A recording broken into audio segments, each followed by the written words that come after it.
Dando continuidade aqui às nossas aulas sobre integralismo, hoje nós vamos falar a respeito da pessoa humana e esse vídeo vai ter apenas algumas definições retiradas das obras de Plínio Salgado, para que o vídeo não fique demasiadamente longo. Vamos lá, voltando ao trecho que nós lemos da Quarta Humanidade de Plínio Salgado, para introduzir a questão. A concepção do Estado e da sociedade está ligada à concepção do próprio universo. É da ideia de cosmos que deriva o senso das finalidades humanas.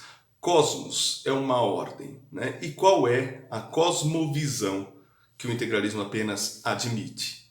É aquilo que Plínio Salgado diz que é o elemento universal da doutrina integralista, e é o elemento universal da doutrina integralista porque é o que vem do ensino da Igreja. Portanto, nesse aspecto, o integralismo nada inventa, ele apenas admite uma maneira de se observar todo o cosmos, toda a ordenação do universo, que é aquela admitida pela Igreja.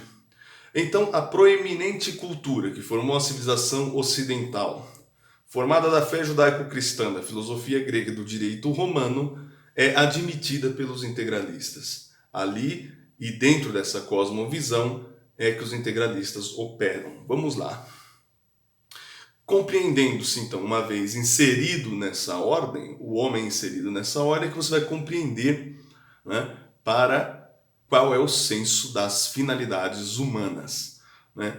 Porque todas as coisas que existem no universo podem responder àquilo que Aristóteles chamava de as quatro causas: causa material, eficiente, final e formal, né? Então você pode descobrir para e o que é uma coisa, e na medida em que você descobre o que é e para que serve esta coisa, você sabe como empregá-lo da maneira correta. Com o homem não é diferente. Só que para compreender o homem, então você precisa inseri-lo dentro de uma cosmovisão, né? Então, a partir do momento que você compreende a existência dessa cosmovisão, né, que você a entende, você percebe o homem e para onde o homem está se destinando. Deste modo é que você vai ter o senso das finalidades humanas. E continua Plínio Salgado. É do sentido das finalidades humanas que procede o pensamento da organização social. Ora, a organização social se dá por motivo do homem, então, sem compreender qual é a finalidade do homem, é impossível ver qual é a organização social sadia.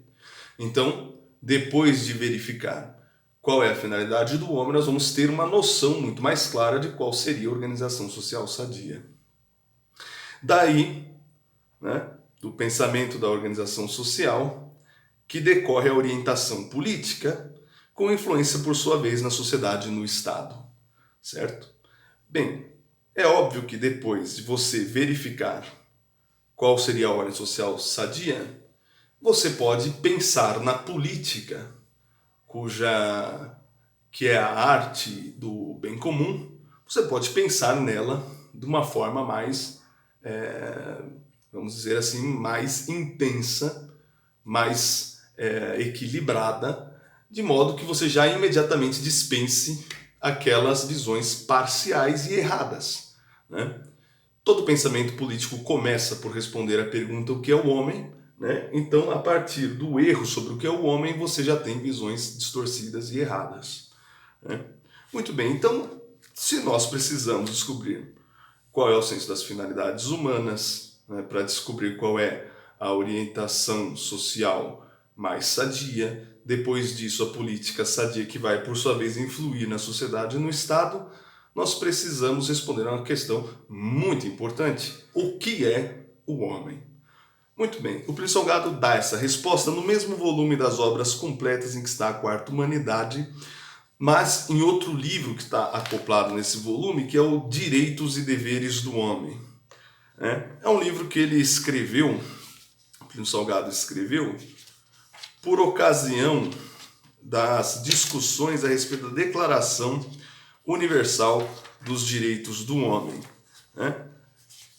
Plínio Salgado, então, foi convidado para discorrer sobre esses assuntos, dentro da perspectiva católica, e ele o fez de uma maneira exemplar. Essa obra, Direitos e Deveres do Homem, é sem dúvida um marco dentro do integralismo, porque mostra uma evolução grandiosa da maneira de expressar a doutrina integralista, né? Então eu vou pedir só um instante que eu vou achar aqui no livro e já volto com vocês. Bem, então na página 239, Direitos e Deveres do Homem, no tópico 3, é concepção integral do homem.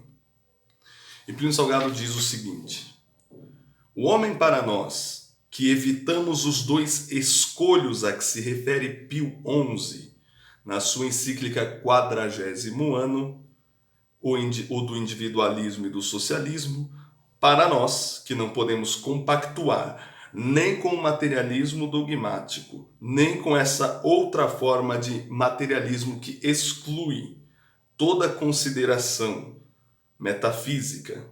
Para nós, o homem ou a pessoa humana é a criatura de Deus, constituída de um corpo e de uma alma, dispondo de faculdades que lhe são próprias, gozando de direitos e subordinando-se a deveres, segundo um destino que lhe foi estabelecido pelo seu Criador. E em seguida, Plínio Salgado começa a trazer à tona a série de definições, né, a respeito do homem, que fazem parte da cultura ocidental e que o integralismo apenas aceita. Vamos lá. A pessoa humana não é nem somente a alma, nem somente o corpo, diz Plínio Salgado, mas o composto de alma e corpo. E começa então a citar os autores. Unidade substancial de uma dualidade consubstancial, como se exprime Gonella. Indivíduo racional considerado como sujeito de atributos distintos e incomunicáveis, como define Marcier. Substância individual de natureza racional, na fórmula de Boécio. Individuação concreta na natureza, na definição de São Basílio. Inteligência, totalidade, independência, na síntese definidora de São Gregório Nazianzeno. A pessoa humana para nós é o ponto de partida e de chegada de todas as cogitações sociais e políticas, e fundamento dos grupos naturais, a fonte do direito e da liberdade dos povos, da soberania e da independência das nações. Então aí está, com relação à natureza humana, como a considera os integralistas. Mas existe ainda uma outra definição que deixa mais explícito. E essa outra definição é a que o Santo Padre Pio XI, na encíclica Divini Redemptoris, coloca sobre o homem, né?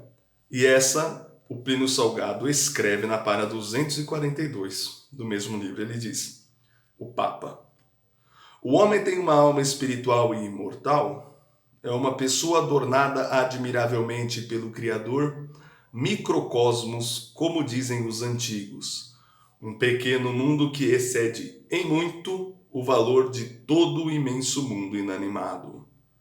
Deus somente é o seu único fim, nesta vida como na outra.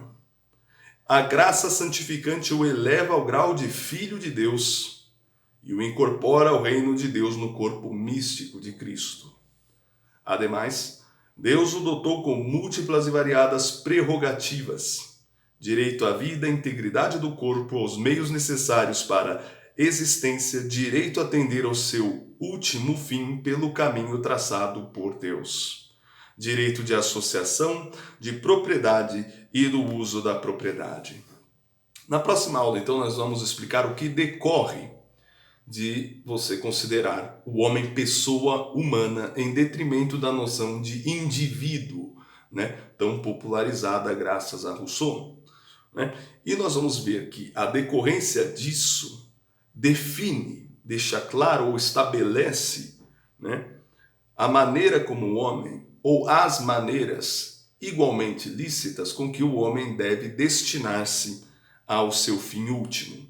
Notem que o Papa diz aqui no final, direito à vida e integridade do corpo, aos meios necessários para a existência, direito a tender ao seu último fim pelo caminho traçado por Deus, direito de associação de propriedade do uso da propriedade. Ou seja, o Papa já coloca aspectos relacionados à vida em sociedade com características importantes para contribuir com o direito do homem de rumar ao seu fim último.